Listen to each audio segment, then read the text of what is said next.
Hello everyone, আসসালামু আলাইকুম। রমজান তো প্রায় শেষ।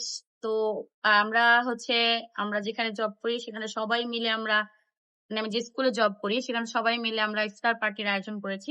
সো আজকের ব্লগটা একটু ইন্টারেস্টিং হতে যাচ্ছে। So let's get started. কথায় আছে না, যে রাঁধে সে চুলও বাঁধে। তো আমি অন্য কাজ করতেছিলাম। তো এটা খালার কাজ ছিল, খালা করতেছিল। তো খালা বলতেছিল খালার হাত ব্যথা করতেছে। তো পরে আমি করা শুরু করে দিলাম। তো বললাম না যে কোনো কাজই ছোট না। এটা যদি এখন আমি চিন্তা করতাম যে এটা তো খালার দায়িত্ব, খালা করবে, আমি কেন করব, আমি বসে বসে থাকি, আমি ম্যাডাম, আমি ওয়েট নিয়ে বসে থাকতাম, তাহলে হয়তো বা খালার একটু কষ্ট হয়ে যেত। তো একটা কথা মনে রাখবেন, কোনো কাজই ছোট না। আমরা অনেকেই অনেক মানুষের পেশা নিয়ে, অনেক মানুষের কর্ম নিয়ে, অনেক মানুষের জীবিকা নিয়ে তাকে ছোট করে কথা বলি, তাকে হেয় করে কথা বলি। এটা একদমই করা উচিত না। আমরা সবাই মানুষ, আমাদের সকলের কাজই সমান।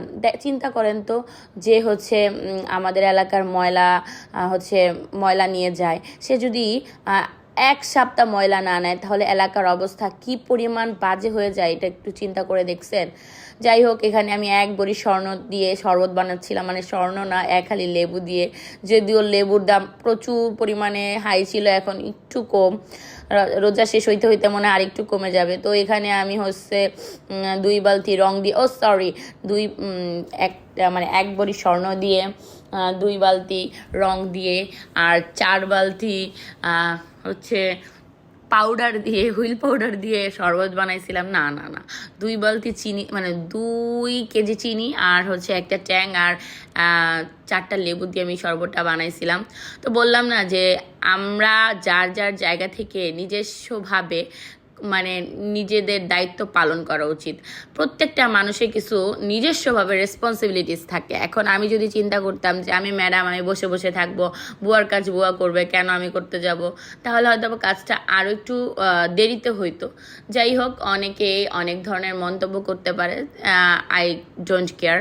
সো আমি মনে করি কি, যে কোনো অবস্থাতে, যে কোনো পরিস্থিতিতে নিজেকে খাপ খাইয়ে নেওয়ার মধ্যে একটা অন্যরকম গুণ আছে।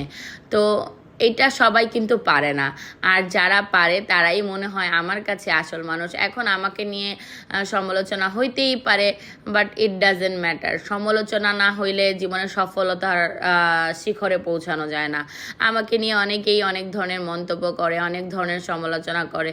এতে আমার, বিশ্বাস করেন, বিন্দু পরিমাণ, আগে প্রচুর কষ্ট পাইতাম, বাট এখন আমার কষ্ট লাগে না, কষ্ট গায়ে গায়ে মিশে গেছে। যাই হোক, রমাদান মোবারক সবাইকে। রমজানের শেষ মুহূর্তে আমাদের স্কুলের ইফতার পার্টি ছিল। তো সেখানে আমরা বিরিয়ানি, মানে চিকেন বিরিয়ানি করেছিলাম, আর বাচ্চাদের হাম নাদ গজল প্রতিযোগিতায় প্রাইজ সাথে সাথে দিয়ে দিয়েছিলাম। তো এখানে রচনা প্রতিযোগিতা, ফার্স্ট সেকেন্ড থার্ড হয়েছে।